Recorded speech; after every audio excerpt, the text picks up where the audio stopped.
Lily's big day. One day, Lily's teacher, Mr. Slinger, announced to the class that he was going to marry Miss Shotwell, the school nurse. Lily's heart leaped. She had always wanted to be a flower girl. "It will be the biggest day of my life," said Mr. Slinger. "Mine too," whispered Lily. At home in her room, Lily practiced being a flower girl. First, she changed into something more appropriate. Then she held her head high and smiled brightly, and raised her eyebrows, and turned her head from side to side, and carried her hands proudly in front of her, and hummed, "Here Comes the Bride," and walked the length of her room very, very slowly. Back and forth, back and forth, back and forth. "It will be the biggest day of my life," said Lily. "Who are you pretending to be tonight?" asked Lily's mother at dinner. "I'm not pretending," said Lily. "I'm a flower girl." "Who's getting married?" asked her father. "Mr. Slinger," said Lily. "Really?" said her mother. "Really?" said her father. "Really," said Lily. "He's going to marry Miss Shotwell. He told us today, and I'm going to be the flower girl." "You are?" said her father. "Did Mr. Slinger ask you?" said her mother. "Not yet," said Lily. At bedtime, Lily's mother said, "Lily, there are so many students in your class. Mr. Slinger couldn't possibly pick just one to be a flower girl." Her father said, "It wouldn't be fair." "He probably has a niece," said her mother. "Maybe Aunt Mona will get married someday," said her father. "Do you understand what we're trying to say?" asked her mother. Lily nodded. "Are you sure?" asked her father. Lily nodded again. After her parents left her room, Lily said, "I understand I'm going to be a flower girl." The next day at school, sharing time, Lily said, "I've always wanted to be a flower girl, even more than a surgeon, or a diva, or a hairdresser." The following afternoon, when Mr. Slinger had recess duty, Lily picked a handful of weeds at the edge of the playground. She carried the weeds proudly in front of her and walked very, very slowly past Mr. Slinger until the bell rang. Back and forth, back and forth, back and forth. And the morning after that, Lily went to the light bulb lab in the back of the classroom. She drew a self-portrait.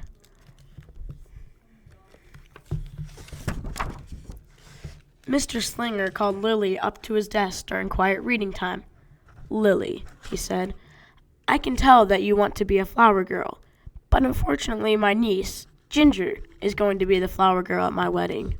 Lily's heart sank. "But," said Mr. Slinger, "I also want you to know that everyone in the class will be invited to the wedding. We can all dance together at the reception. It'll be fun." Lily's stomach hurt. "This seems really important to you," said Mr. Slinger. Lily's cheeks turned pink. "You know," said Mr. Slinger, "I was just thinking that you might like to be Ginger's assistant. You could stand with her and keep her company till she has to walk down the aisle.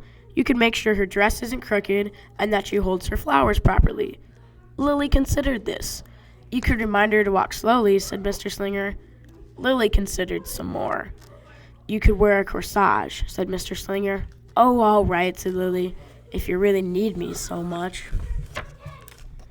Lily tried to get excited about being Ginger's assistant.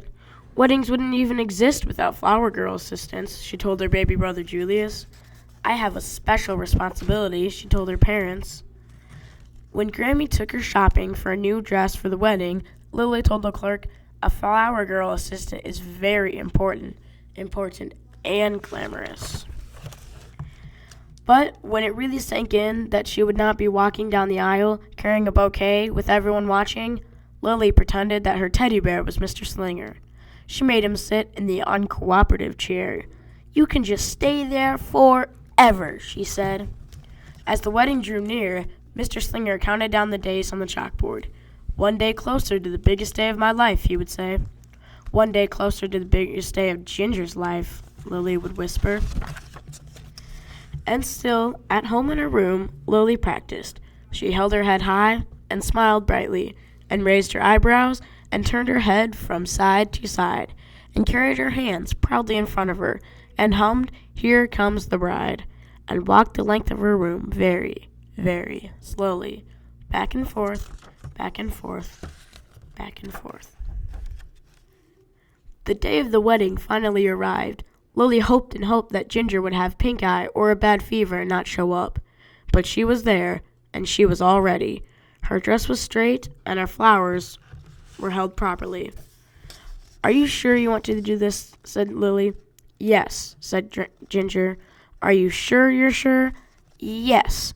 "Are you really sure you're sure?" Lily hoped and hoped that Ginger would change her mind, but she didn't. It was time for the ceremony to begin. The music swelled, everyone stood. The moment came for Ginger to walk down the aisle. Ginger didn't move. Mr. Slinger motioned her forward. "Go," said Lily. Ginger was frozen. "Now," said Lily. Ginger was still as a stone. "You can do it," said Lily. But Ginger couldn't. Everyone waited and waited and waited.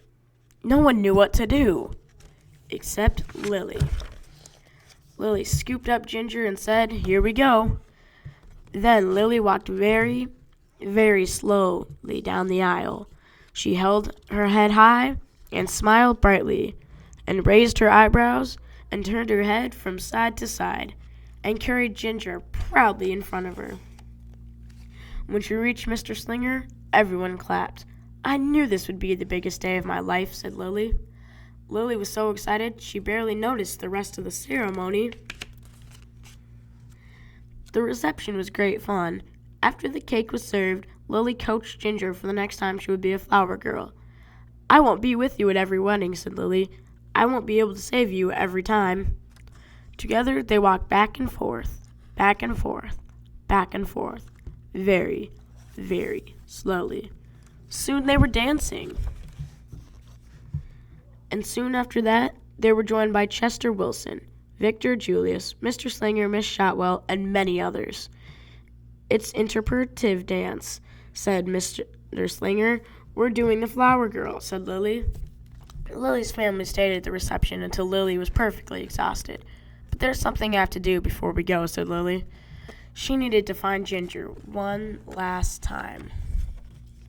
And when she did, she said, "Ginger, when I get married, you can be my flower girl."